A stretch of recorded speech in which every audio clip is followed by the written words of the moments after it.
Hemos invitado al ministro de Hacienda, don Andrés Velasco, a conversar precisamente de cómo Chile se está preparando para enfrentar un escenario que todavía no termina de decantarse. Ministro, bienvenido a Tolerancia Cero. Muchas gracias. Aquí siempre los diálogos son muy fraternos, pero comenzamos siempre con una pequeña nota que presenta el problema. Tal vez la coyuntura más difícil de la economía mundial, con las cuentas fiscales en orden y más liquidez que nunca antes en nuestra historia, tanto en el fisco como en el Banco Central. Pero claramente, si el mundo respalda el precipio, el efecto que vamos a tener va a ser gigante. Nosotros por lo menos estamos muy tranquilos. Nosotros por lo menos estamos muy tranquilos. Un buen presupuesto que nos permite seguir avanzando en la inversión pública, en los programas sociales y actuando de modo contracíclico. Hace algunos días vimos al ministro de Hacienda en un programa de televisión haciendo una serie de afirmaciones que a mí me parece muy importante aclarar. Hasta acá nadie se las ha respondido y sin embargo me parece que muchas de las cosas que allí se dijeron requieren urgentemente ser explicadas de modo que cada uno de ustedes sepa muy bien qué es lo que está pasando en Chile y qué es lo que nos espera a futuro.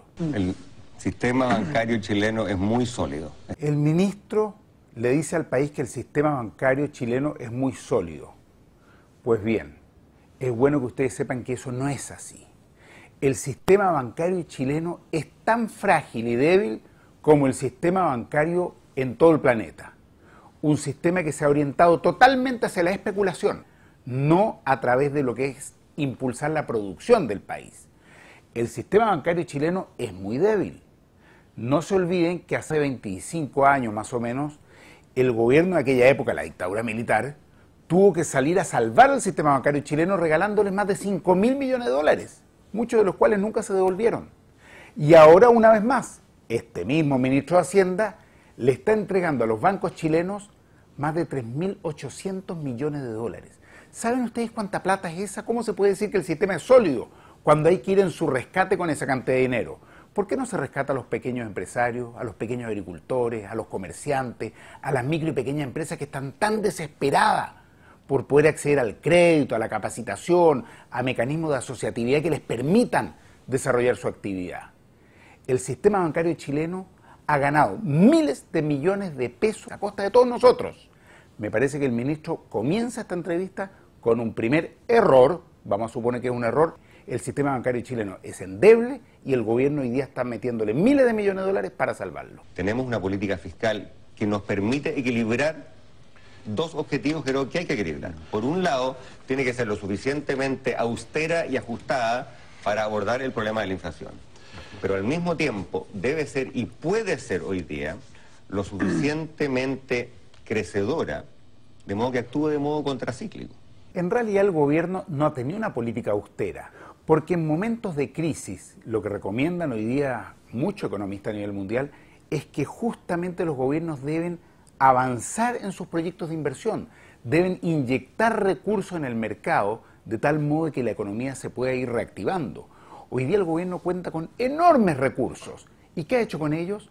Los tiene depositados, especulando también, en fondos internacionales, en vez de utilizarlos justamente acá en Chile. Hay tantas necesidades que todos nosotros percibimos día a día.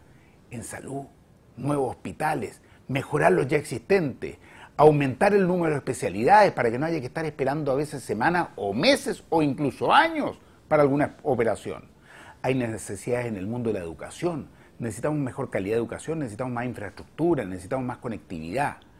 Hay necesidades de infraestructura caminera, de infraestructura portuaria. Hay necesidades a nivel de ferrocarriles. Ya sabemos lo que hizo el presidente Lago, un escándalo, gastó 1.000 millones de dólares, pero eso no es inversión fiscal, eso es simplemente un fraude, puesto que nunca llegamos a tener los ferrocarriles que él nos prometió. Lo que tiene que hacer el gobierno en este momento de crisis es tomar parte importante de los recursos e invertirlos sobre todo en regiones, invertirlos en las carencias que están postergadas por tantos años.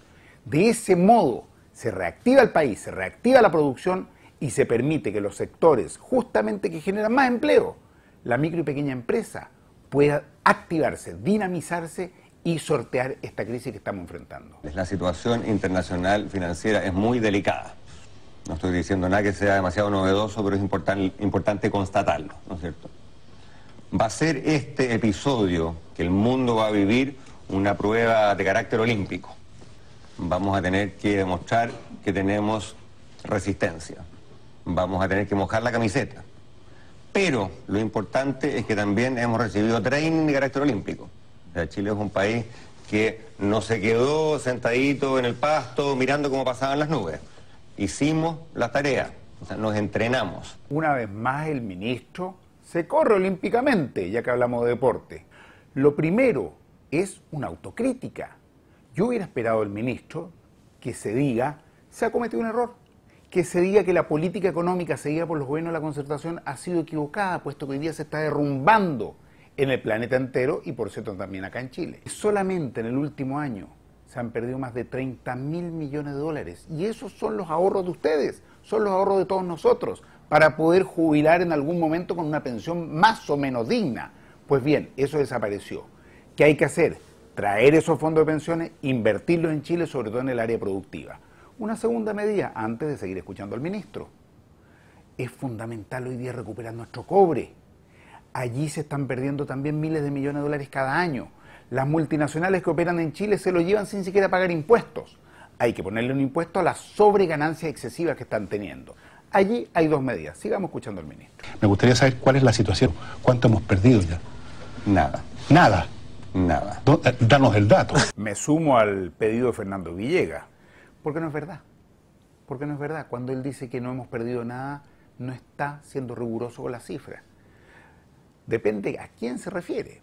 Si se refiere a los bancos, efectivamente no han perdido nada y además están ganando mucho, porque el dinero que le está entregando el gobierno les va a significar más utilidades, porque el aporte que está haciendo el gobierno a través de Corfo para la microempresa son más ganancias para los bancos.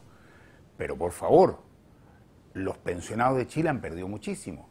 Los trabajadores de nuestro país, más de 6 millones de cotizantes en la AFP, hemos perdido, como decía hace un rato, casi 30.000 millones de dólares. Eso se fumaron, se perdieron. Se perdieron porque el dinero estaba en especulación financiera internacional. Así que claro que hemos perdido.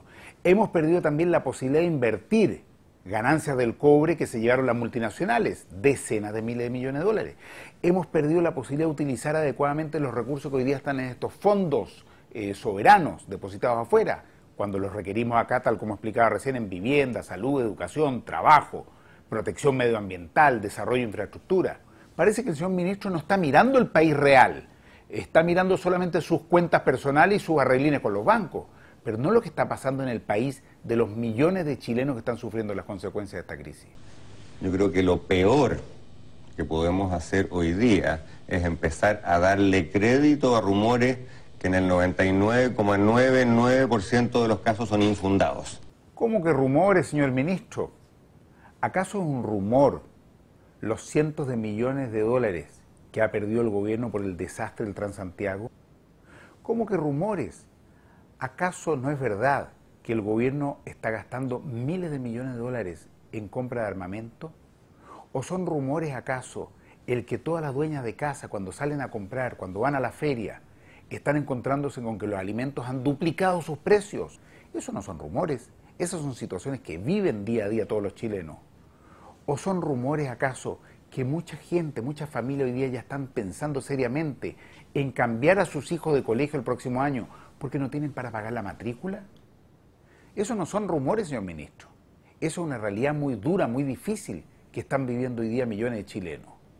Lo que yo quisiera escuchar como mínimo es un reconocimiento de su parte y del gobierno de que se han cometido errores y que van a enmendar el rumbo para que verdaderamente resuelva la situación de miles, de millones de familias que hoy día viven tremendamente angustiadas, que hoy día no logran pasar ni siquiera el mes. Y estamos disponibles, estoy disponible, señor ministro, para ir, cuando usted lo desee, a entregarle nuestras propuestas, mis propuestas, para mostrarle que es posible construir un Chile más justo, un Chile más humano.